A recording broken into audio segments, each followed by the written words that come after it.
Assalamualaikum sama mbokk YouTube yi assalamualaikum sama mbokk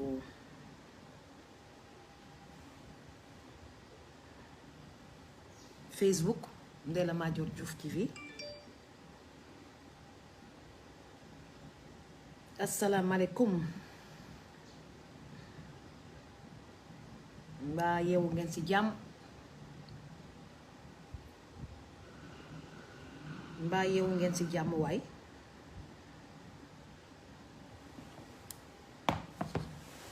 assalamualaikum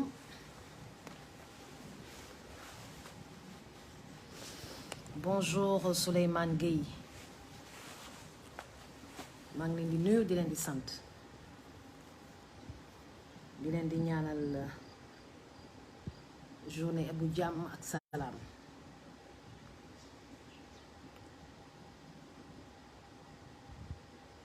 ma bàyyi leen ngeen dugg ndax ku ñu naan Iran Ndaw moo ma doon attaqué te tegu ko fen moom laa fas yéene waxal tontuwuma ko de damay wax ak moom ndax ñi ma attaqué temps yi bari nañu di wut buzz nag gis naa ci sa ay tradipraticien ndeysaan ñi ma attaqué jubluwuñ ci lenn lu dul ut buzz ndax temps yi moom ku waxul ku deful live tudduloo Ndella Madior rek bokkuloo ci balaa ngay am jàmm provoqué Ndella Madior turam rek nekk ci titre jaay na site internet turam rek nekk ci titre jaay na site internet loolu utum xaalis boobu warul tax ngeen di tooñ nit koo xam ne dafa leen dara man de ku ma critiqué yaa ma tooñ man Ndella Madior ku ma critiqué yaa ma tooñ ndax defuma kenn dara damaa toog ñu may attaqué am samay rajo di tànn ñu fa war a ne ku ma fa génne nga meer attaqué Ndella Madior dina am sa ñoo xam ne dañoo ber seen daara pour am clientèle rek dañuy tudd Ndella Madior gis naa yenn gisaane yi ndeysaan xaw ma ban at laa ne nga ci dégg bëggoon ku leen tudd rek attaqué Ndella Madior ma bëgg ngeen partage vidéo yi aimé vidéo yi ndax lu ëpp nag su bëggee tuuru nag dangay siffler la fin de la récréation dama décidé siffler la fin de la récréation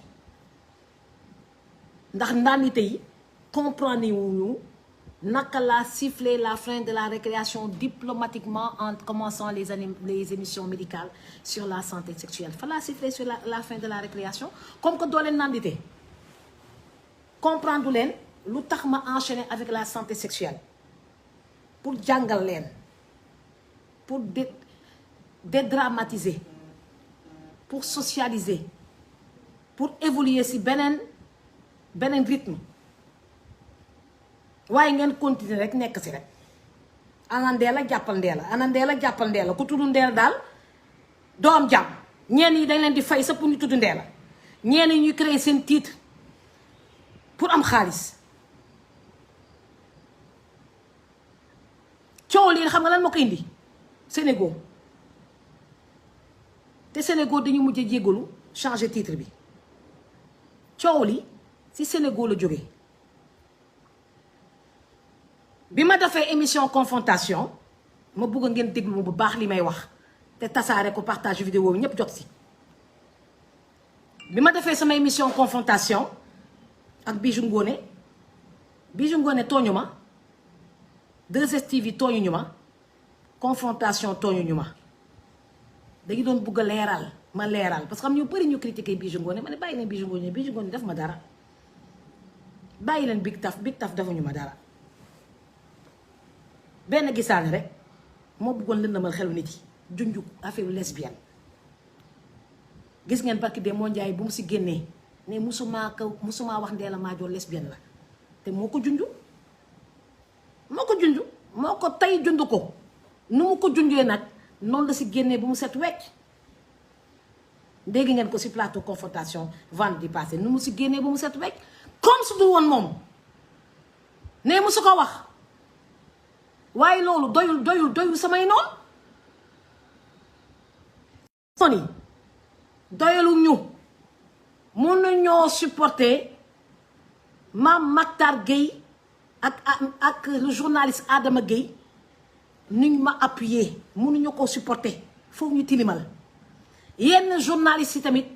comme ni ñu titré titre contre toute attente surprise Mame Mactar Gueye félicite Ndella Madior c'est du jamais vu def ay titre pour jaxase ma ak Mame Mactar Gueye jaxase ma ak Adama Gueye ñii jël seen responsabilité ne bu leen tilimal ndaw si lu mu wax dafa leer nee na du lesbienne waaye journaliste yi nga xam dañ commencé tiite ne waaw dama ne woon du ma si wax mais foog ma wax si pour siffler la fin de la récréation stop c'est stop stop c'est stop et j'ai décidé de siffler la fin de la récréation arrêtez soo leen bëggee am xaalis réfléchir leen ngeen seet naka ngeen di amee xaalis moo gën topp bi mel ni ay dëmm si Ndella Madior jàppal Ndella Madior di sucé deret tamit ngeen ay dëmm ngeen mel ni ay dëmm di ratt rek di naan deret rek di naan deret rek il faut arrêter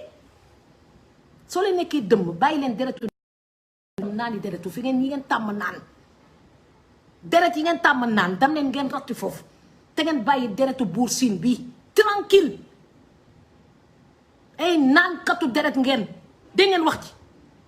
su fekkee da ngeen di ne Ndella Madior ju dafa dof yenay dof te dinaa leen fekk yéen ñii yenay dof te dinaa leen fekk da ngeen iñaan fumiste rambaaj da ngeen wax ñi ki ñaan fumiste rambaaj escroc ndax dañ leen di fay pour ngeen yàq nit loolu mooy escroc da ngeen di fay pour ngeen yàq nit une partie des journalistes ak yenn ustaas yi dañ leen di fay pour ñu yàq nit maa ko wax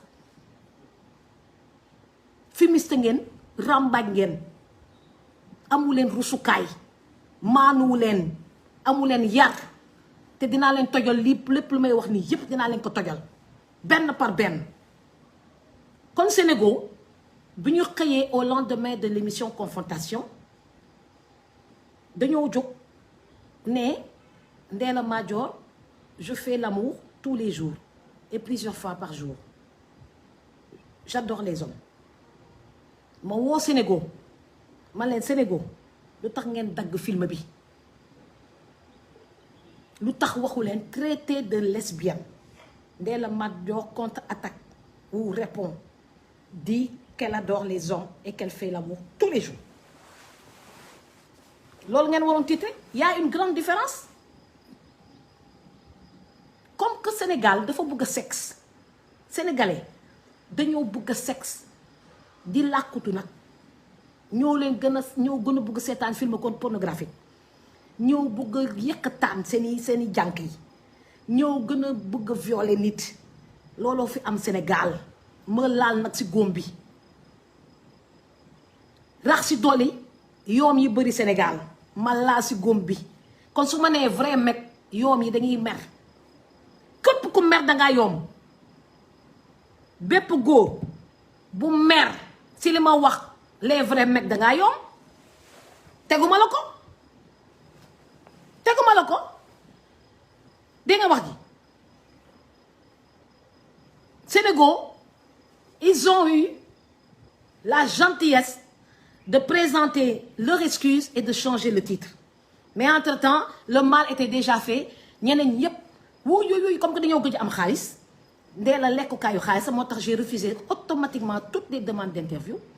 parce que dañuy bëgg a lekk xaalis si man di lekk xaalis si man di titrer n'importe comment rien que pour avoir des vues et se faire payer par YouTube d'accord système bi ñëpp xam nañ ko mais doo bëgg a yàq nit pour am xaalis boobu du lew suy dugg dee gënaat il faut réfléchir su fekkee da nga bëgg a buzz da ngay réfléchir daf lu lew daf lu baax nga am say vues mais doo utiliser turu nit topp ko di ka lekk mel ni ay dëmm ngeen sax ay dëmm ngeen ay fimis ngeen ay rambaaj ngeen ay eswu ngeen maa ko wax ku mu naqari na jaw jàkkaaroo moom man dinaa la dóor yoo xam ne ba àddina tukki doo ko fàtte dinaa la dóor yoo xam ne ba àddina tukki doo ko fàtte képp ku ne Ndella Madior dafa dof man dof bi dinaa la faj man dof bi man médecin dof bi man maa lay faj ngeen di làqatu seetaan samay vidéo yi ñeen yi di fantasmer yéenay dof dinaa leen faj c'est tous les soirs de 21h à 23h ce sera de la santé sexuelle sans compter les émissions politiques extra programme bu riche lañ leen di préparer mais éducation sexuelle si réew mi kenn du ma ko teree wax te nu mu gën a tegginee laa koy waxee ndax dama ko jàng c'est mon métier loolu moo leen nakari nag blouse bu weex ba ma sol mu nekk la surprise générale moo nakari gars yi ah boo kii médecin la ah boo kii dem na fa am na ñu dem ba faculté de médecine di laajte ndax def naa ay cours tellement que ils sont tellement nuls comme que Facebook YouTube les réseaux sociaux d'une manière générale c'est ouvert à tout le monde même jaaykatu caaf bi ma respecté mun na seetaan si vidéo def benn commentaire mécanicien bi ma respecté mun na taxaw fële chômeur bi ma respecté mun na def nii dugg def commentaire c'est ouvert à tout le monde li nga xam ne ñëpp mun nañu dugg def seen commentaire loolu kan moo ko mën a contrôler doo fi nekk di mer danga ko du lire léegi sax maa ngi jàng di lire pour affronter la férocité des commentaires des gens d'accord et j'en apprends beaucoup sur le niveau extrêmement bas de la population d'accord affaire bu mu amee qu'est-ce qui s'est passé en réalité c'est très simple Bijou Ngoné m'a appelé m'a invité bi mu invité li ma wax dafa leer waaye il paraît que gisaane bi de la traité de lesbienne nee na lesbienne ma ne ko ah j'avais deux possibilités de ne même pas répondre à cette question su ma neexoon ne ko je ne réponds pas à cette question mais day semer le doute dans la tête des gens te yëfu góor jigéen ak yëfu lesbienne kuñ ko tuumal da ngay seetal sa bopp gis ngeen góor jigéen yi suñu faatoo duñ leen su suul si cimetière yi musulman yi affaire yooyu suñu la ko tuumalee da ngay seetal sa bopp mu set wecc ndax façon provocation bu nekk dinañ la ko wax et comme man damaa mën a tontu dama tontu ne écoute je réponds pas à cette question non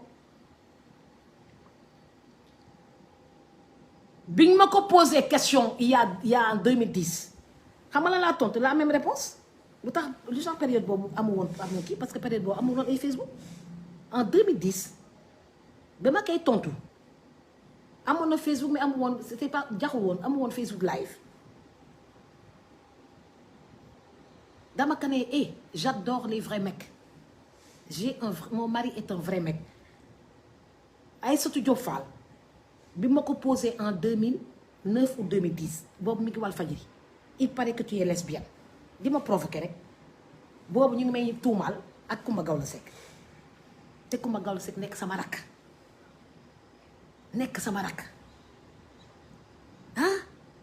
bëgg ma koy conseiller su ma yendoo këram su may fanaan ak këram man ak moom ñooy bokk même lal fanaan man ak jànk yi xam naa li ñuy bokk même lal la ñuy gis defaraatal sa entourage ndax nit ki da ngay mën a nettali samay xarit bàkk de moo njaay seesi nañ ma fii Saly sama chambre laa leen recevoir ñu bokk même lal waxtaan yeewu suba teel dem piscine say cousine su lay seet si da ngeen di bokk même lal quel est le problème on n'est pas des obsédés sexuels dañ ko du sa xalaat sa xarit bu góor sax mën nga bokk même lal te seen xel sax du nekk si ay dara parce qu'on n'est pas des obsédés sexuels comme pour marquer la réponse j'ai dit écoute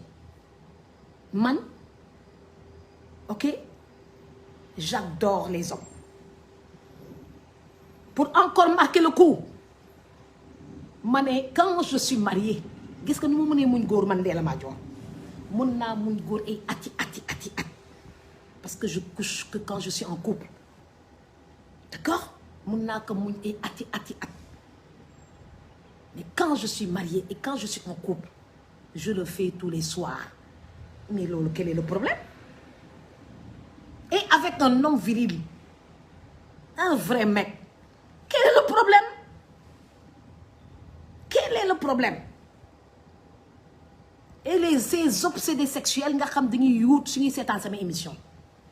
di yuut sama seetaan émission di am érection suñu may déglu, je suis au courant de tout. sama baat sa di leen di excité commencé ragagagagag dégg ngeen lu mu wax mais tous les couples sexuels, tous les couples légalement mariés font l'amour tous les soirs. S'ils sont normaux, quel est le problème? S'ils sont normaux, ñi ko dul def nag ñoom ñoo normalul. waaw ñoo bëggantewul. waaw ñoo normalul ñoo bëggantewul. ba suñ ko defulee c'est un motif de divorce. waaw parce qu'il faut que je siffle la fin de la récréation. lii lan la? waaw kon ma kal ko fa tegal leen nag li ma dégg suba teel bii, parce que man dama yeewu suba teel dégg affaire bi. ma ne waa Iran Ndao bii moom lan moo ko jot? Iran Ndao jotewu mag yow dara ndeysaan. man di dem lay seen di télé bi de temps en temps le matin man damay télé yow duma la seetaan intégralement ma dinaa cof xool après parfois des compliqués ma zappé. Parfois des compliqués ma zappé. Parfois mu neex ma, parfois du ma neex. waaw parfois je trouve ça vulgaire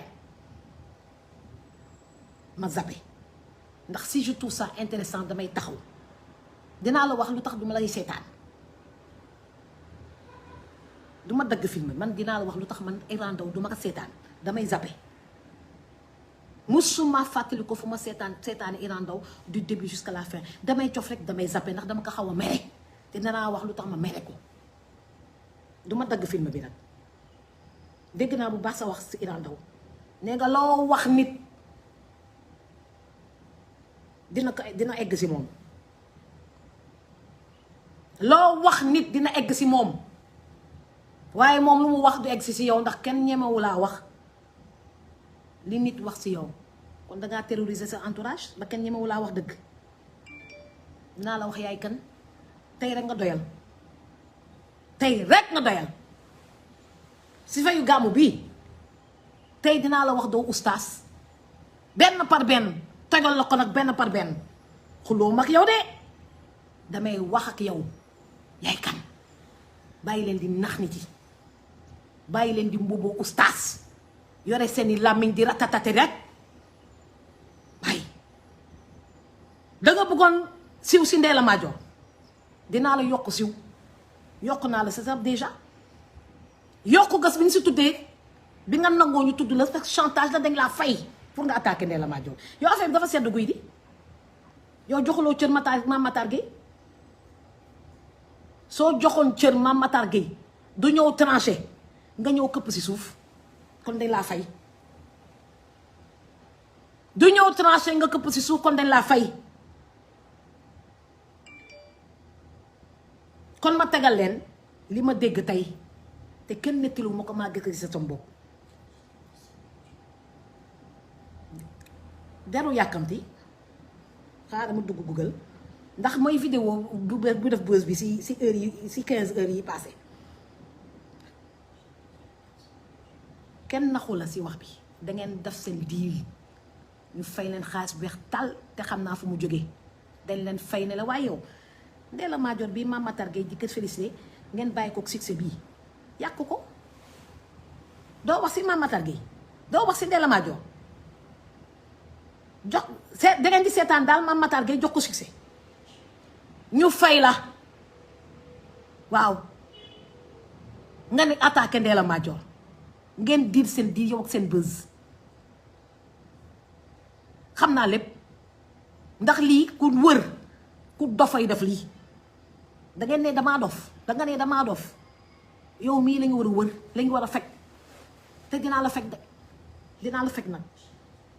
man mii médecin bi man bii ngay ne doo intellectuel du tus man maa lay fekk ndax sa jàng soriwul alxuraan nga jàng et encore bi ma takkee solee sama blouse ak sama stéthoscope ba léegi gaa yaa ngi jafur ci Sénégal kii di wax ak yéen maa ngi am baccalauréat en 1986 duma seen morom maa la mag fuuf 1986 daa am sama bac c'est des pilotes mention assez bien à la faculté ni ñu koy xatee lycée Kennedy dof du am bac mention assez bien série des pilotes jóge fa dem faculté de médecine yi nga xam ne xaj yi nekk ci internet bi seen jàng soriwul ñu baccalauréat CEP sa amuñu ko mënuñoo supporter Ndella Madior Diouf di am bac ba di nekk faculté de médecine ba di fa def 6 ans de médecine dese 13 ans mënuñu ko supporter da ngi ne li ay léeb la parce que dañ leen di fay ñu nekk di yàq ci internet bi rek mënuñoo imaginer que Ndella Madior Diouf bi médecin la docteur la te pas n'importe docteur lu ma la wax moom lu ma la wax ci sa feebar moom la ndax sama émission médicale yi ngay def man ko doon def y a 20 ans boobu sax xamu leen luy rajo y a 20 ans allo docteur 1920 Sud FM laa ko commencé daf ko sama santé FM kenn fekkewu mag si nag ñi ko triché ñépp amul goût daa lewet allo docteur u Ndella Madior du am fen du am fen parce que kii dafa jàng am bakkam dam faculté de médecine jàng médecine am yépp médecine générale ñoo nag di ko def sensibilisation kon uteeg naa koo xam ne defuloo sa CESTI ñu jox la ne la dama def interview ay médecin du bokk ndax li ñu lay tontu sa doo mën a xam ndax baax na mu baaxul doo mën a xam ndax baax na mu baaxul man nag sama émission médicale dama lay interviewer médecin suufee sama bopp ba nga foog ne man simple journaliste la ba médecin bi su juumee léeg-léeg ma rectifier ko wala ma defal ko sama bopp te su ma ko defee sama bopp samay dàq ndax si lay ëpp caaj loolu nag dafa am ñu mu nakari loolu dafa am ñu mu nakari dégg ngeen wax ji daa am ñu mu nakari ba nakari Iran Ndaw si boppam ba di ne intellectuel dégg naa phrase bi nga wax Bruce Ba la nakari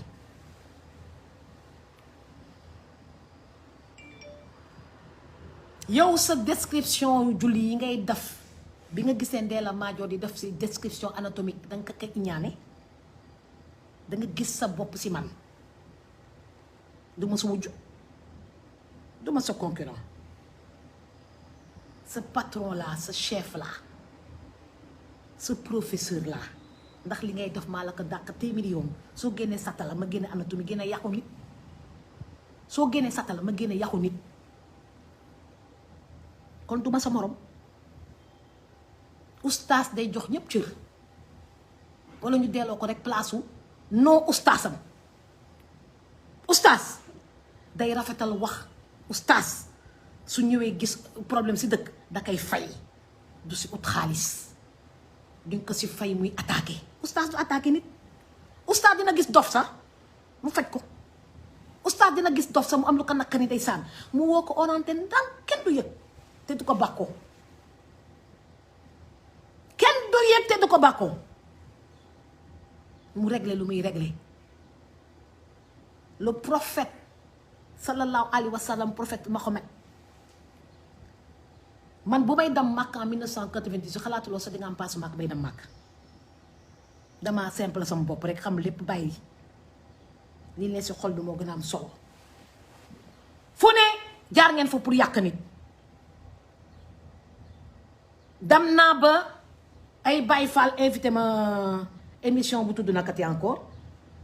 ay Baye Fall invité ma émission bu tudd émission bi Lamp Fall ñu ne ma yow dégg naa da nga ne doo julli ma ne loolu mosuma kaa wax loolu mosuma kaa wax dama ne sama yaay bu mu làkkoo ba léegi respecté wu tuma sama heure de prière bi dama gëlëm ñu bugg a jël wax bi yóbbu ko après ki ma doon interviewé Lampa Fall ma ne ko yow da ngay julli mu ne non non du ma julli parce que man kii laa man Baye Fall laa ma ne xoolal ma seen wax yi Baye Fall ba si lan doo julli ma ne ko man damay julli waxtu julli moo may raw comme nu ko Souleymane Faye bindee waxtu julli moo may raw dégg ngeen wax ji kon kenn dàqumaa julli kenn dàqumaa dem màkk ba ma fay dem ñu bëri demuñu fi ñu fiy bàkku dem naa am ñaari yoon ñetti yoon juróomi yoon yëpp bu may dem 98 xale bu ndaw yéen ñi doogu mujj ñëw nag mujjee feeñ yenn ustaas yi jubóowu leen sa seen biir ñu taxaw nag dinañ ci seetaan ànd ak suñu zen attitude suñu zen attitude la ngi taxaw zen attitude mus ngeen gis ñoo xam ne ne dañuy yeete ñoo xam ne dañuy yeete Sénégal te jubóowuñu ustaas yi yéen jubóowu leen seen biir lan moo ko waral utum xaalis rek marché conférence da ngeen foog ne ñi ci xam ñu li ngeen di def marché conférence moo tax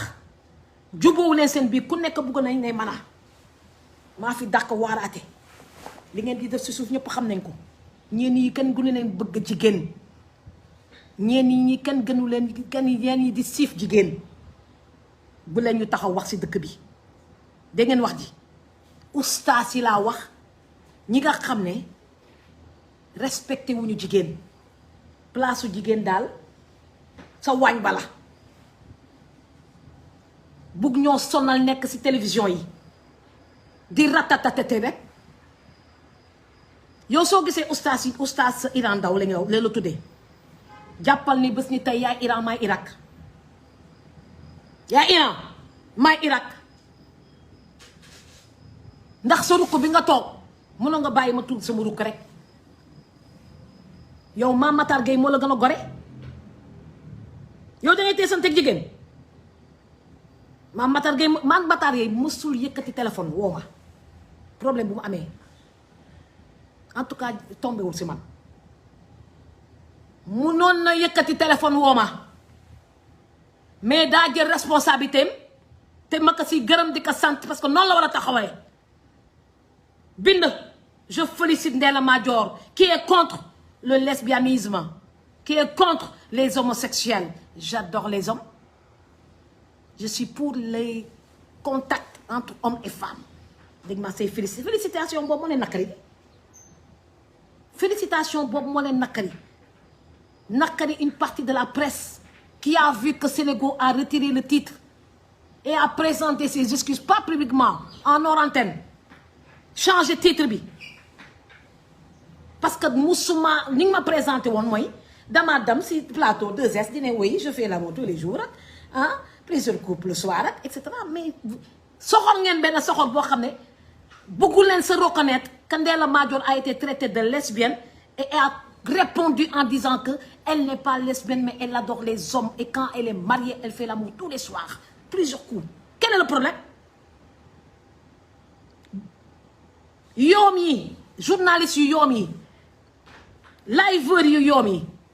affaire bi nakari leen ba ñu def si live spécial parce que dañoo yoom wax bi da leen nakari dangay yoom rek moo tax wax bi nag ko mu nakari dangaa yoom ndax soo amee sa jabar ah dangay sëy ak moom bés bu ne waaw soo sëyul ak moom day demander divorce tiiti rek di ngeen di bëgg tiiti rek may naa leen boobu jël leen boobu dam leen ñee parce que yéen vous êtes des escrocs soo leen di takk jigéen si jàkk yeeg ngeen di yem doo leen dem mairie pour toroxal jigéen yi du tax doo leen dem mairie soo demee mairie xam nga maire bi la lay wax yaay solal yaay faj yaay dëkkal laay def lépp et yaay sëy pour ngeen am doom pour famille bi yokku sëy su amulee jigéen bi mun na dem wala góor gi mun na dem demander divorce ñu may ko mais loolu c'est la loi qui le dit et comme su fekkee seen jàng soriwul te la plupart d'entre vous vous êtes da ngeen dof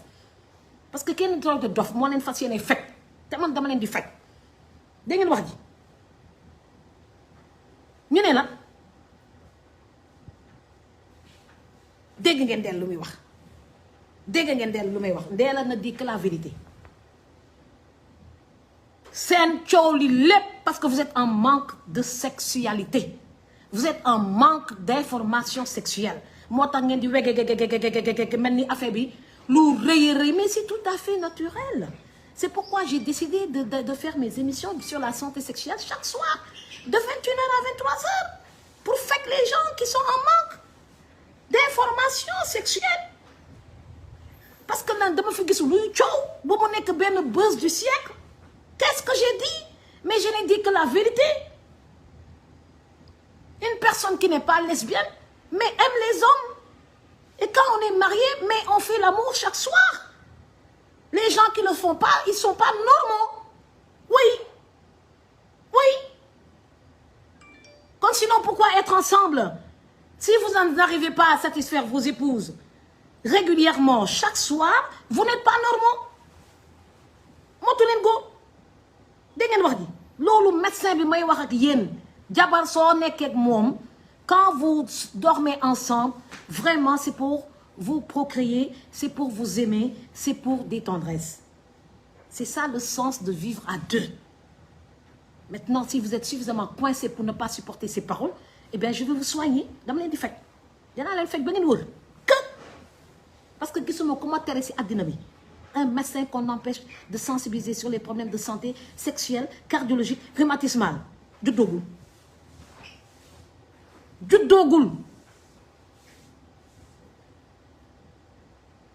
xool leen quand je parle de ça 500 et quelques personnes sont sur YouTube 1000 la ñuy carte 1500 sur truc parce que ça vous intéresse lii da ngeen bëgg a dégg te pourtant moi j'en parle naturellement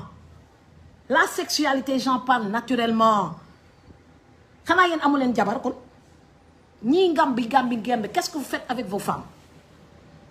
loolu leen di def ak seen jabar moo tax seen jabar di frustré ñu divorcé wala da ngeen di seetaan nii rek wala di toroxal nii rek ñoom ñuy uti dépense di ñoom di leen togg di leen jox yow Iran Ndao bi ma déggee que ne da ngay jaay crème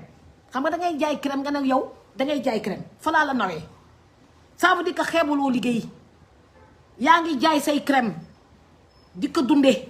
am say congélateur congélateur musuma say tëg bët damaa dégg un jour nga koy wax tombé si laa la nawee si laa ne kii de jàmbaar la kii jàmbaar la ndax nit warul xeeb liggéey jaay ndox ak kireen lu muy def benn la jaay ndox ak kireen lu muy def benn la jaay crème ak ñuy jaay vanille benn la forme bi rek moo différent kon ku koy def dañ la koy encouragé bilaay noonu laa doon xoolee ma ne kii moo jar a jàppale ndax rus bu wax que damay jaay crème loolu mooy sama métier yow na nga da ngay jaay crème mooy sama métier dama lay féliciter si crème bi ngay jaay ndax ñu ngi jaayee crème noonu la ñuy jaayee caaf noonu la ñuy jaayee consultation médicale commerce rek la amul bi nga siy xeeb foofu laa leen nay woon mais xam nga kañ laa la xeeb yow Iran Ndao laay waxal xam nga kañ laa la xeeb bi nga tàmbalee man de kenn duma fay nee naa Bougane Dany soo mën a dee fay ma dem sama yoon parce que ñàkk xam moo tax ngay wax loolu mais yaa war a fay Bougane képp kuy def production extérieure si kër suñ ko jaaree yoon yaa war a fay télévision bi uti say sponsor yaa xam si naar yi nga koy jëlee maa ngi lay xelal yaa xam foo ko jëlee si association yi fay télévision bi wax mais ñëw utiliser télévision bi utiliser caméra bi utiliser temps d'antenne bi ñu siwal la ba àddina bi yëpp c'est monde bi yëpp xam ku tàppe Iran Ndao xam kan la que c'est Sénégal ah nga ne bu ma kenn fay yaa war a fay li nga sekk ak Bougane kenn waru ko woon xam foofu la ñuy wax ñàkk sutura dangay wax waxu yar tey ma yar la bi nga nee nuñ ko xatee ak nuñ ko xatee waaw nee naa Bougane su ma fayee ma génn si télé bi man yàllaa may fay ma ne lii njëkkuntu la yaa war a fay télé bi da ngay dem service commercial louer sa temps d'antenne suñ la ko def looloo dañ la ko baaxee accompagner la kon waxu fay moo war woon foofu seen waxu fayu yu ñàkk kersa yi moo waru génn li nga sekk Bougane suñu yónnee aussi ñu dañuy taal suñu télé gis contrat bi nga def foofu ñàkk contrat bi nga def doon lu mu munti doon am na contrat parce que am na benn tendance bi la jege te courant kay dawal ak émetteur ak i fréquence kon su la fa nee sarax dugal la fa da nga war a sant yàlla mais pas nekk si télévision ñëpp di dégg ngay réyal sa bopp ngay réyal sa bopp waaw man kenn duma fay waaw man yàllaa may fay yaa ngi suufal télévision bi seen TV di suufal Bougane di yëkkati sa bopp loolu la ñuy wax ñàkk kóllëre loolu la ñuy wax ko amul bàmmeelu biir parce que yow Iran Ndao amuloo bàmmeelu biir ndax soo amul bàmmeelu biir doo nekk fii lépp contrat bi nga sekkal ak rajo télévision nga ne fan nga di ko wax di réyal sa bopp boobu laa pare si yow boobu laa la seexlu parce que loo xamal nit wax ko sa kaw loolu mooy loo xamal nit wax ko sa kaw sagaru ustaas yi nga xam ne ak sagaru marabu yi tradipraticiens yi la plupart escrocs yi nga xam ne temps yëpp ñu ngi tudd sama tur pour jaay seen produit aphrodisiaque woy ndeel après ne waaw ñun de góor bu bëgg am kattal am nañu saafara bi am nañu saafara nee na si Ndella Madior phrase am boobu la ñu utee xaalis dugg leen si Google ngeen def tàppe gis man dama tiit bu ma duggee Google dugg YouTube gis marabu yi ñoom ñëpp ne dañuy jaay seen produit aphrodisiaque ndax Ndella Madior nee na je couche avec les hommes je préfère les hommes mais je ne préfère pas les femmes je préfère les hommes français laa tudd waaye nañ nag da ngay am xaalis dañu ut journaliste yi suñu si ut buzz tradipraticien ñu ngi si ut xaalis tudd Ndella Madior pour ne la waaw man de am naa produit aphrodisiaque bu may jaay ñooñu dama déglu ma sa seen vidéo intégralement dama leen xool rek reetaan bàyyi leen ñu dem waaye bii Iran Ndao bii nag il fallait que ma tontu Iran Ndao directement sans intermédiaire xaw ma foo dëkk xaw ma sa numéro téléphone dégg naa daggatu nit nga gàtt ba dañ koy kii maanaam bu tuuti la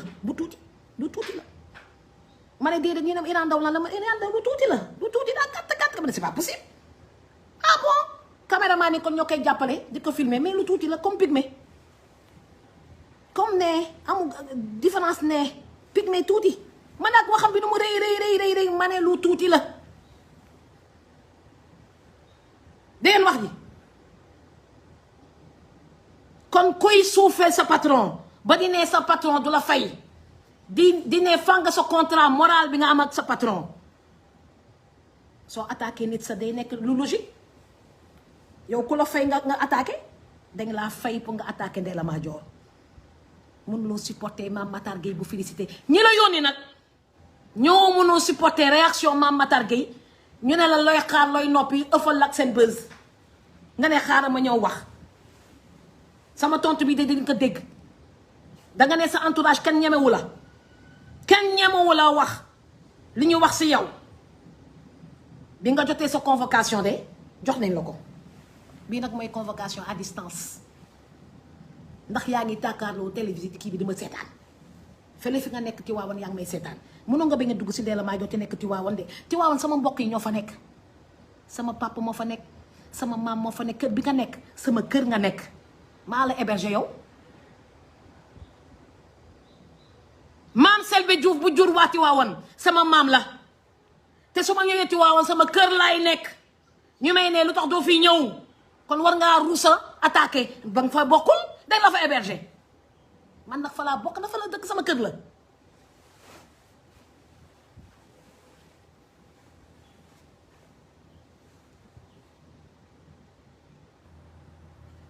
képp ku nekk Tiwaawan du musa attaqué Ndella Madior su defee lu leen nakari dinañ ko woo si suuf yedd ko li nga ko war a yedd mais duñ ko attaqué publiquement soo raxee nag ñu héberger la Tiwaawan nii nga mën a mel ndaw nii rek nga mën a mel ndaw daggutu nit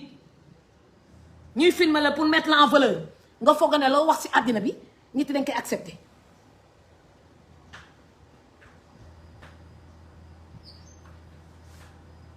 war ngaa jomm di diirante mbagg ak jigéen war ngaa jomm du suufeel jigéen ndax jigéen moo jur góor ñu war ko yëkkati sa kaw jigéen moo jur góor ñu war ko yëkkati sa kaw dinaa leen tegal nag vous êtes à 2000 et quelque ñi seetaan bëri nañ dinaa leen tegal li war ma ne damay tontu Iran Ndao directement waaw ndax wax na waru yar gisuma ku gën a yar Ndella Madior ku gën a yaru Ndella Madior gisuma ko dama am yar dama am teggin dama am sutura damay reetaan rek sama aal bi may aal nii ku ma aaloo ma aal su ma paree pare naa si sedd naa guy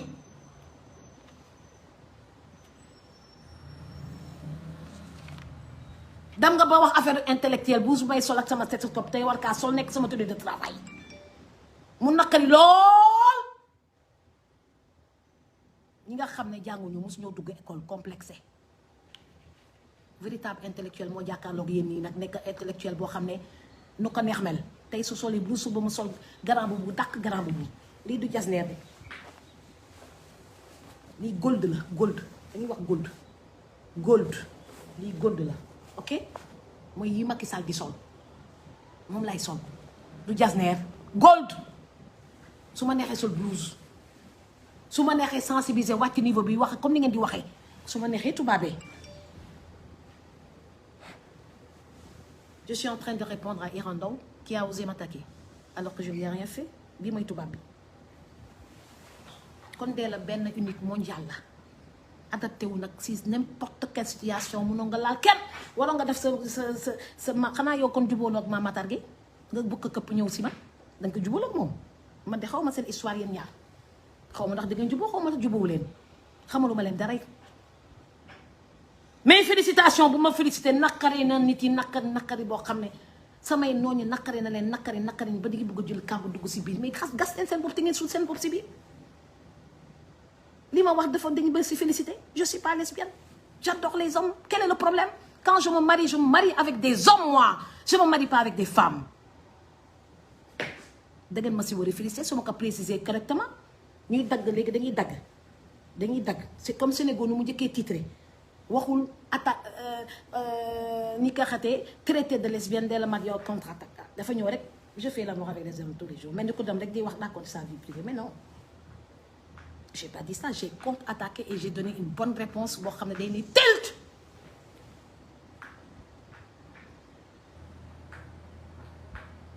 da ngeen wax ji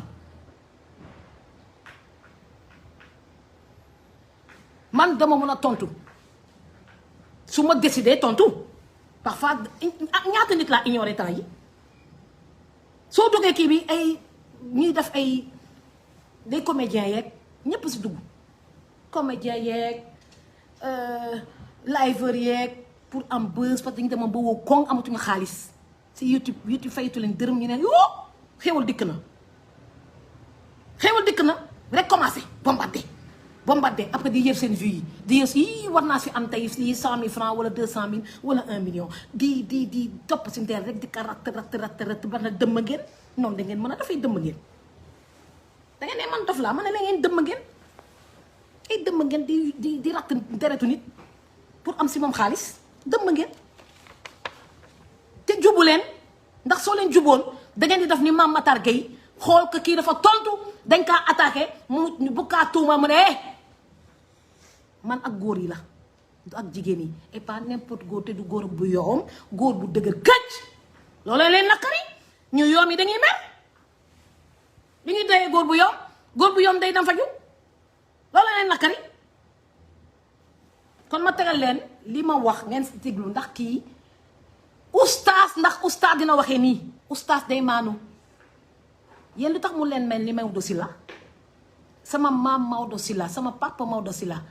ba muy nekk grand serigne de Dakar xam nga lan la doon wax nit ñi day leen di ragal yàlla te topp yàlla lu tax Iran Ndao doo ragal yàlla te topp yàlla fa nga nekk sama kër nga nekk sa Tiwaawan waaw ma yëgal la loolu man doomu Buur Siin surtout Selbe bi jur waa Tiwaawan laa bokk aw ma fa sens intime su ma neexoon tey su ma demee dañ may ubbal néeg ma fanaan ndax sama kër laa ne soo ko weddee nga dem laajte ndax xalif général soo demee nga laajte ko ndax man su ma ñëwee dina mu jox néeg mu ubbi tëdd wala déet du ma luwee mukk si àddina dañ may ubbil ma tëdd ndax sama kër laa ne nam ma lool ndeysaan Sëriñ Pape Malick Sy bi nelaw barki Demba Ndiaye kooku nga xam ne dafa demoon ba xam ban jour lay gaañu te man mii la ko wax waaw si waxtaan ma ne kii lan la may wax nii ma ne je vais pas dépasser cette date il m'a dit lu tax mu wax ma ko man dafa xam ne si famille bi laa bokk te am naa dégg-dégg te mun naa ko jottalin mu wax ma ko. dee leen di seen nit rek soo demee Touba fa laa bokk nga ñëw Tiwaawan fa laa bokk gisu leen benn Serigne Touba surtout Serigne Touba attaqué Ndella Madior du am parce que xam nañu li mu leen yéene. gisu leen benn surtout Serigne Maodo Sylla mais ku fa raxte di fa mbubboo Tiwaawan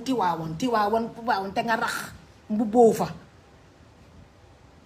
ne sarax si télévision yi ñu taal la ngay ne dangay liggéeyal yàlla kenn fayu la bu la kenn fay te ñu lay fay si conférence yi mbubb yi ngay sol ñu leen koy baaxee di la ko may ustaas yi lan la ñuy def ustaas yi télévision bu tàkk ustaas ñëw na taxaw ne damaa bëgg a tendante lan la siy jublu loolu lañ siy jublu li ngeen di am si conférence yi moo ëpp foofu li ñu leen jox si télé yeeg rajo yi pour ñu ñuy jox comme que nee nga yow duñ la jox dërëm yow yaa war a fay bi nga nee duñ la jox dërëm di weegee sa patron fa pare si yow moo tax duñ la seetaan kon yow da nga foog ne da nga teg sa bopp foo xam ne da nga fa nekkuloo sa kaw de si suuf nga nekk comme sa taay si suuf man li ma gàtt maa la sut ndax damaa gàtt am bakkan bu tàppandaa dégg naa am na ñu ma koy saboté may sama bakkan bi ak sama kanam bi mais je suis une africaine l'africaine naka lañ koy xamee du bakkan bu tàppandaa kon yéen da ngeen complexé noonu sama bakkan su yéegi kii wa ngeen xam ne damaa raxuma vrai séeréer Égypte laa jóge dam leen seet moom yi dem leen seet ñu nekk si en Égypte les noirs comme ils sont dañuy am bakkan bu tàppandaa fier de bakkan bu tàppandaa quel est votre problème kon yéen da ngeen complexé ba di wër bakkan bu tubaab da def chirurgie esthétique di ko yëgg si kaw ci péri. Cette beauté que vous voyez là c'est une man, je suis une reine d'Égypte, une reine du Sine et je proviens d'Égypte nii rek laa mën a mel extrêmement belle dama ñaaw sa léegi ndax toppatoo ma sama bopp ku ma gis xam ne Égypte laa jóge gaa yaa ngi yàkkamti titre pour am xaalis live bu ma def maa ngi dundal ay nit ma sarax leen ko ndax mënoon naa ko signalé su ma ko signalé woon yéen ñëpp dañuy dagg seen vidéo yi droit d'auteur sama vidéo yi ngeen di tasaare pour am loo leen añee loo leen reeree ma sarax leen ko ndax daf maa neex su ma neexoon xam naa fi ñuy jaar ba ku ko jël du la wàññi dara doo si am benn vue dam leen si bàyyi nii rek sarax leen ko ndax amu leen imagination lu Ndella wax ngeen di préparer wuy dina ne Ndella elle vient d'Égypte je viens d'Égypte du Sahel raxu tokkuleur am naa benn raxu métissage portugais samay maam côté yaay moo tax sama yaram bi yépp a weex mais majorité séeréer moo nekk sama majorité séeréer sama doom ku ko gis weexaay bu mu weex su exposé soleil day mel ni man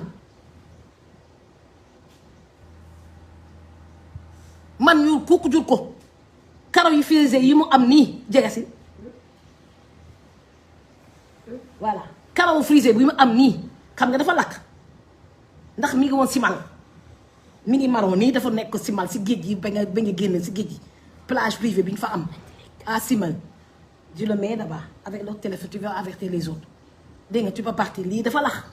mais daa weex tal su nekkee Dakar wala nekk si espace bu climatisé ñaari fan la ngi dem simal mu ñuul parce que deret bu ñuul dafa rax si deretam man je suis vrai sérère du Sine et je viens d'Égypte sans complexe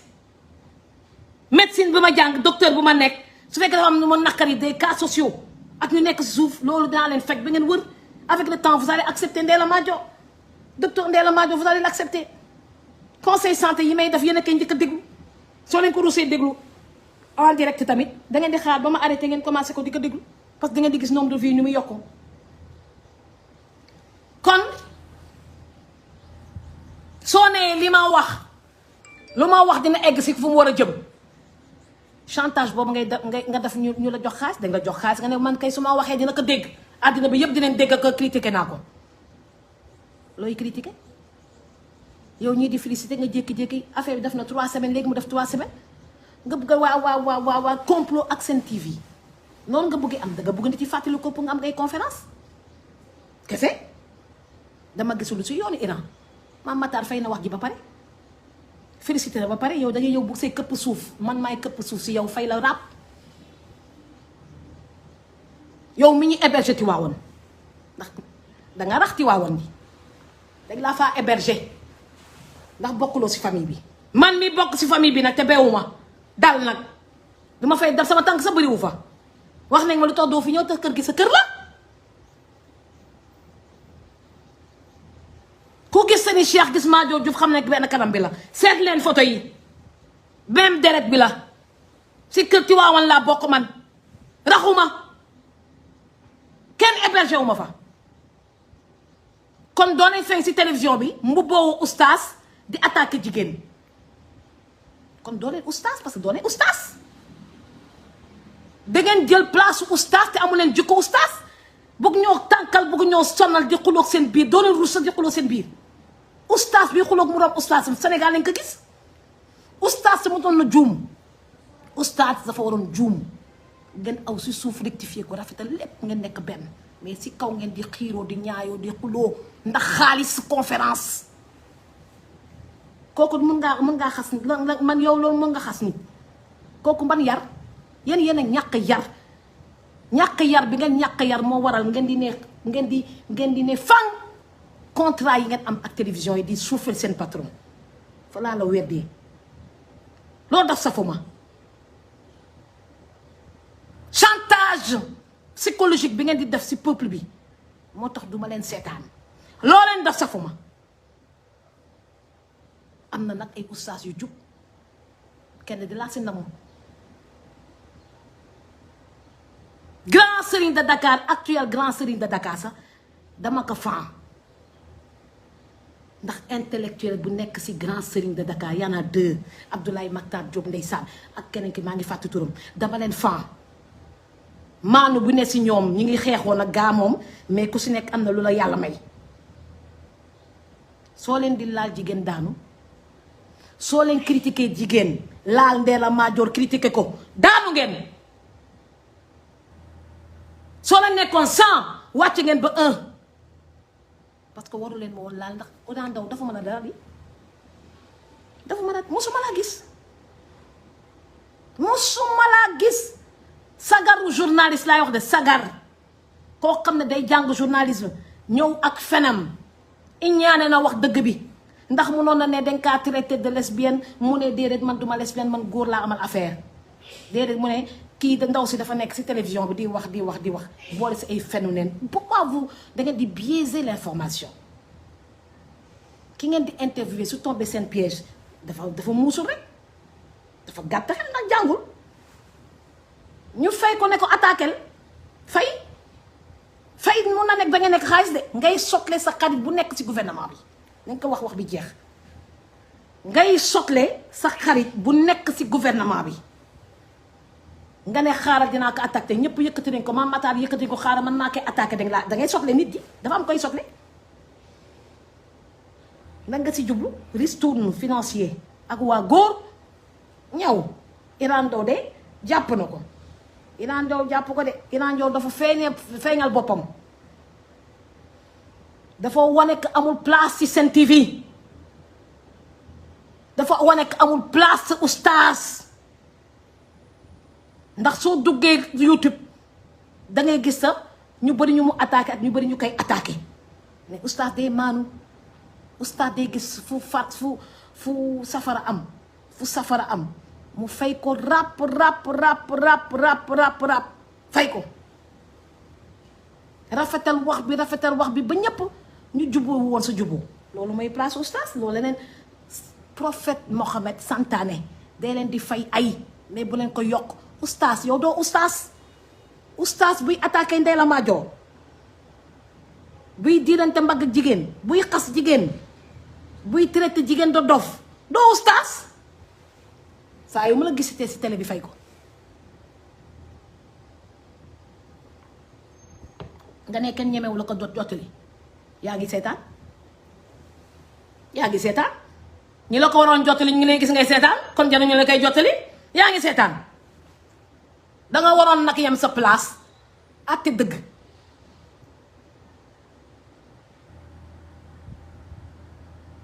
àtte dëgg ndax loolu ki ñu la tuumaal dangay setal sa bopp mu set wecc doo nangu sa ku la fa dugal doo nangu sa ku la fa dugal te ku mu doon sax doo nangu sax jege ko bay xaritoog moom dégg nga wax ji ku mu doon doo nangu xam ko bay xaritoog moom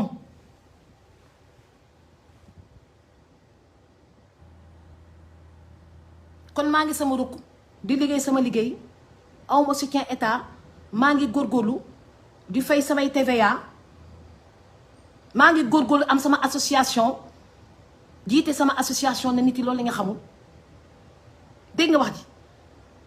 di créer samay autofinancement di jënd samay matériel di xuus ndànk-ndànk bay taxaw ngeen seen ma fele teg ma waaw jigéen bu am jom jigéen bu am jom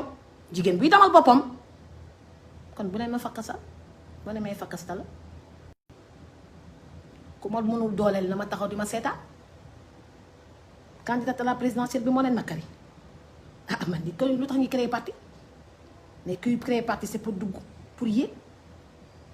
du pour far rek nekk si ginnaaw di allié kon nga disu sa parti réconciliation nationale pour l'unité africaine mais mooy sama 300e parti Sénégal ma jiite ko bokk naa suñu investir Madické Niang ndax Madické Niang amu woon parti xam naa ne xeebu leen ma nag bàyyi ngeen ma xel lool bugg ngeen tànk nag pour am xaalis sama tur bi nag di ngeen ko bàyyi ay dëmma ngeen dëmma yi fi mista yi rambaaj yi naan katu deret yi bàyyi leen turu Ndella Madior ay naan katu deret ngeen kii si frot si pik xaar leen ma ñëw tegal leen lu mu wax YouTube rek ngay dugg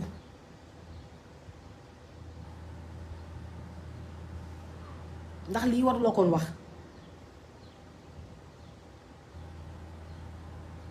voilà. nga dem ci xam nga Abou Talib xam nga ko xaalin ko ko. indi dina vermicelle ak macaroni ajam. gënoon luy actualité aussi ndax tamit ñu fàttali ni suñu papa oustaz Iran Ndao en dehors oustaz bi mu nekk aussi dafay gëstu ci lépp loo xam ne rek doxalinu société bi la ak tolluwaayam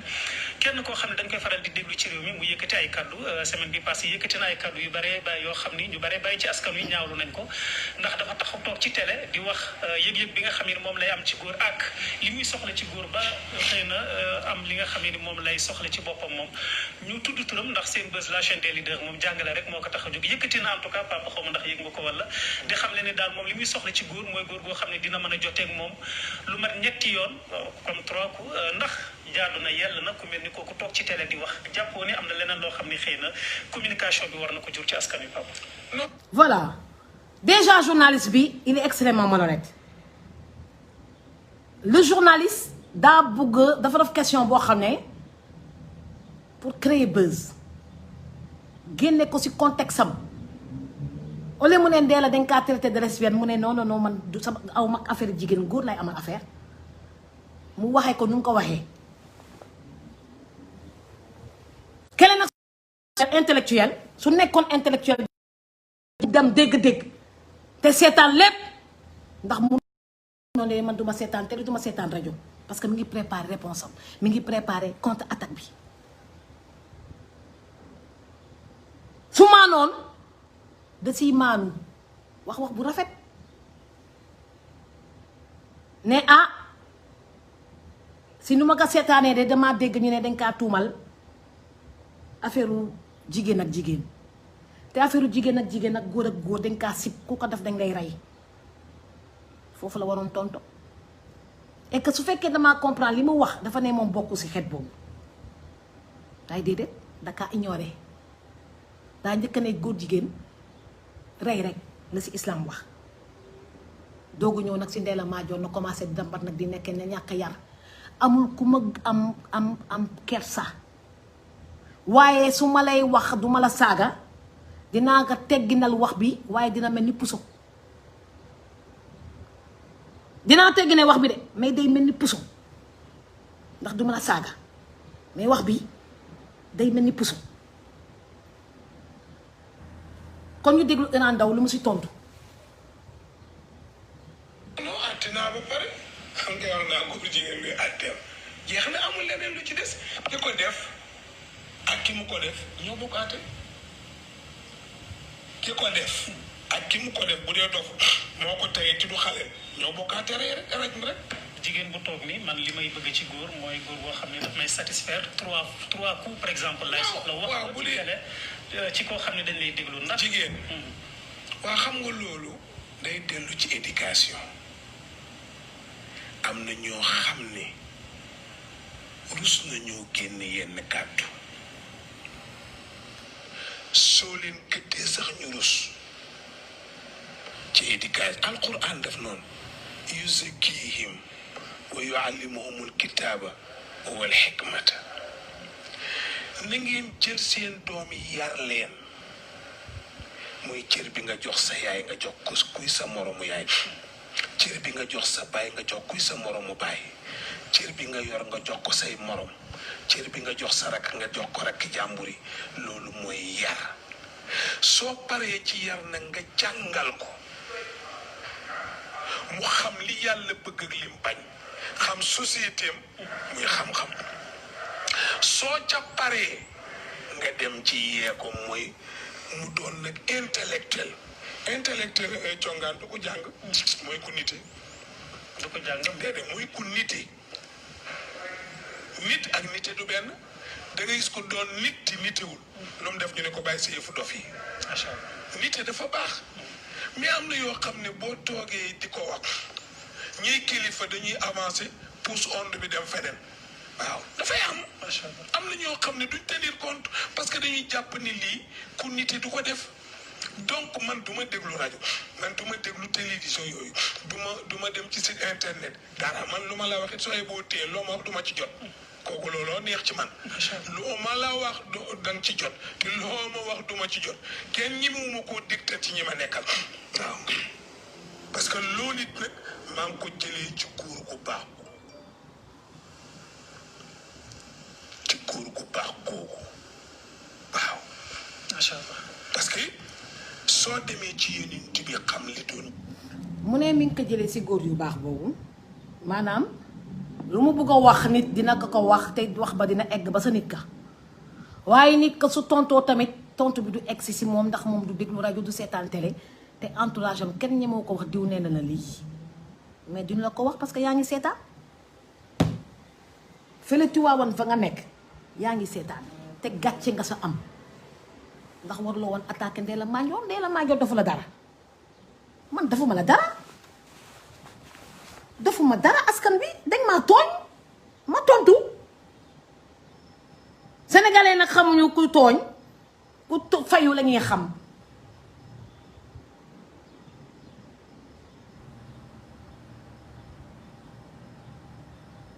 nee na intellectuel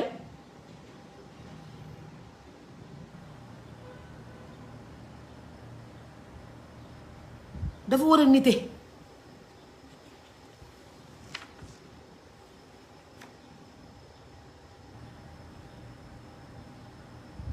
intellectuel mooy ku nite gisuma ku gën a nite Ndella Madior yow maa la dàq jàng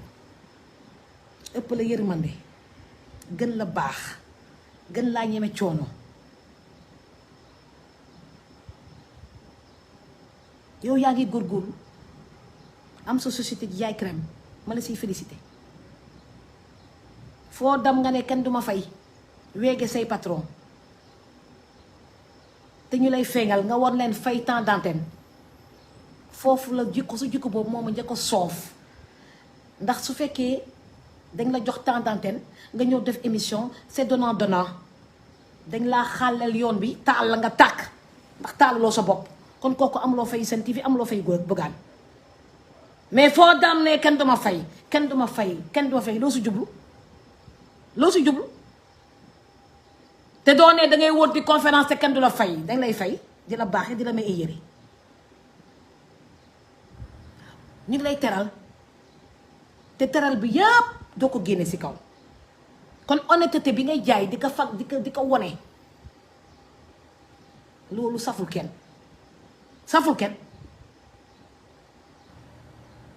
ndax loolu lañuy wax di bàkku dangay bàkku ko dangaa jub te di tooñ nit ustaas du tooñ jigéen dafa war a juum nga jubbanti ko dof bi ngay wax nag mun na la ko féetale ndax yow au moins ñu ngi lay maquiller daggati nit bu mu nekk ñu ngi koy maquiller parce que ni ku ko gis foog ne ku rëy la fekk lu tuuti la bu ko amee Sénégal yow coow li su fekkoon dalaa ñor si suba si nga waroon dóor mu daanu mais dangaa xaar ba mu sedd ba nit yi félicité nga doog a jóg pour feeñ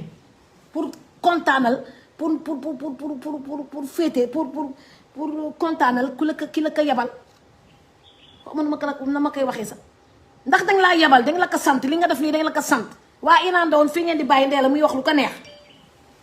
xam nga fekkewu ma ko mais xam na naan la noonu la demee nga ne bàyyi ma boole leen nag yenn journaliste rek ma yemale ko place am doo toog ko dafa di de ma yemale ko place am ndax kii dafa nekk si télévision bi di def lu ko neex man dinaa dem 2STV def lu ma neex man dinañ ma wax loo xam ne amul ma ne parti di seetaan kon c'est pas Ndella Madior mënoon naa la ignorer nag mais il faut que ma feeñal la ñàkk sutura mooy nekk si télévision fa nga di nekk du ma fay yow ñàkk sutura la amuloo fa benn ndam loolu moom gën a naqari si yow ñàkk teggin mooy gis une grande dame du Sénégal ñépp naw ko nga ne kooku daal nitewul maa la gën a am kersa soo ñëwoon sama cabinet médical dem lay sumbi ba nga set wecc dama ñàkk kersa soo ñëwoon sama cabinet médical SOS santé bu nekk Sacré-Cœur 3 docteur Simou nekk fa ak ñeneen ñuy sensibiliser ci rajo yi di consulter dama lay summi ba nga set wecc man jigéen su la neexee nag nga ne góor a may consulter da lay summi ba nga set wecc ndax consultation bu ñëw koo munti doon soo ñëwee dañ lay summi ba nga set wecc kooku dafa ñàkk teggin dinañ la summi ba dafa la toucher rectal pour seet ndax da nga am adénome de la prostate ou pas loolu dafa ñàkk teggin ñun médecins yi xamuñu luy complexe nit dañ koy summi sooy dund dañ lay summi consulter la soo faatoo dañ lay ubbi tëddal la autopsie la ñun loolu dina am problème complexe nit su ñun du dara kuñ ko wax nga mer noo munti doon soo duggee si cabinet bi dañ lay tëral summi la consulter la seet ndax normal nga ndax fekk da nga feebar wala fan nga feebar kon ñooñu dañ leen di jox cër li may def nii di sensibiliser sur les problèmes de santé mais c'est un médecin qui sensibilise qui consulte am ñu ko consulter ma yore micro bi télévision nañ nekk faa nga nag di sensibiliser loolu lañ si mën a critiquer fumis yeeg rambaaj yeeg jaloux yi les jaloux façon jalousie bu nekk gis naa ko temps yi si réseaux sociaux mënuñoo supporter damaa sol blouse gars yi jaful damaa sol blouse ñu ne ndax lii théâtre la gars yi jaful xanaa yéen may yow waay may nañu jàmm c'est notre métier mu naqari leen buuxantewu mag yéen de yéen si fekk si ndax bi may door ñenn si yéen judduwu sax 1994 daa commencé sensibiliser sur les problèmes de santé pour ñu xam jamono Ndella Madior boobu Ndella Diouf la nga xam dangeen wax ji kon nag tooñ nga ma gis nga man psychiatrie bu may stage psychiatrie ndax dinañ fa jaar ñaari yoon dinañ def psychologie def psychiatrie pure et dure samay malade yëpp dañu ma doon nopp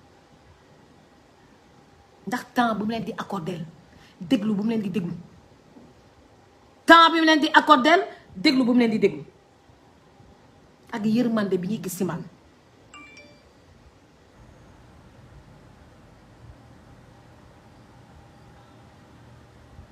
dam leen laaj ministre Ngoné Ndoye kooku xam docteur Ndella Madior dam leen laaj ko di kara jooy barki Dembo Ndiaye mi ngi def témoignage ci 7TV kooku maa yore woon doomam bu feebar dam leen laaj ko man fàtte woon naa ko sax moo feeñu si man moo ma ne docteur Ndella man xàmme naa la mais xam naa ne xàmmewuloo ma yaa fekk sama doom ma ne ko chirurgie infantile Dantec waa ndig wax na dëgg yow c'est pas possible je fais pas le rapprochement et jusqu'à présent j'ai pas fait le rapprochement parce que dama doon dévouer samay malade man communication yi rajo yi ñoo ma këf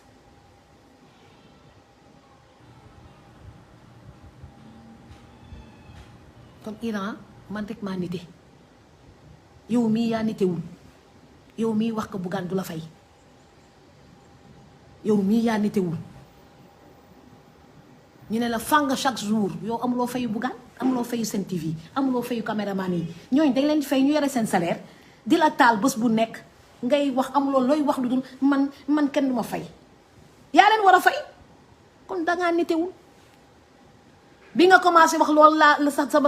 dara safuma sa dara safuma waaw ndax li ngay mbubboo jub bi ngay jubboo moo amul sooy wër ku nite ñëw si Ndella Madior ma faj la ba nga wër këñ dangay faj dangay wër si saas ndax nii maa ngi lay faj à distance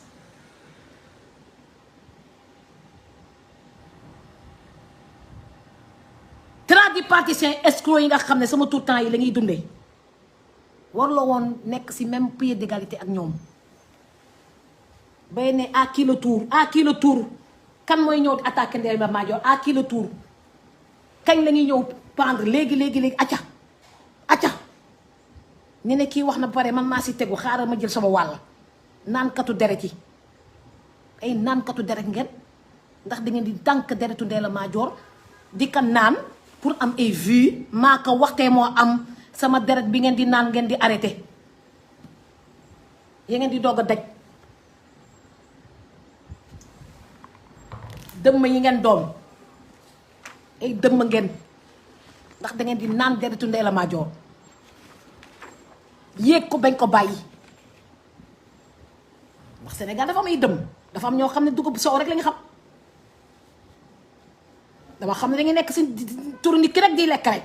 tëgg ba nga bàyyi da ngeen koy yàbbi nag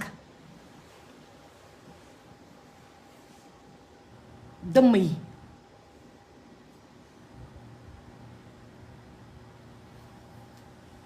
munoon naa dem na 4 heures de temps mais dama am programme bu riche 4 heures de temps wala 10 heures de temps munoon naa la yéeg bañ la wàcc mais dama am programme bu riche li si des nepp yépp nag jégal naa leen ko waaw nañu ci jël desiti ñiy jël boolu dof yi ñi ñar mar bool yi am dëwlin yi bool yi am xooñ yi lekk xooñ a leen dese ak mar bool naan dëwlin bi ngeen naanee deretu Ndella Madior ba pare parce que yéen langage bi ngeen xam langage bii rek laa leen mën a tenir rek ndax da ngeen di wax yi dof ak yi nite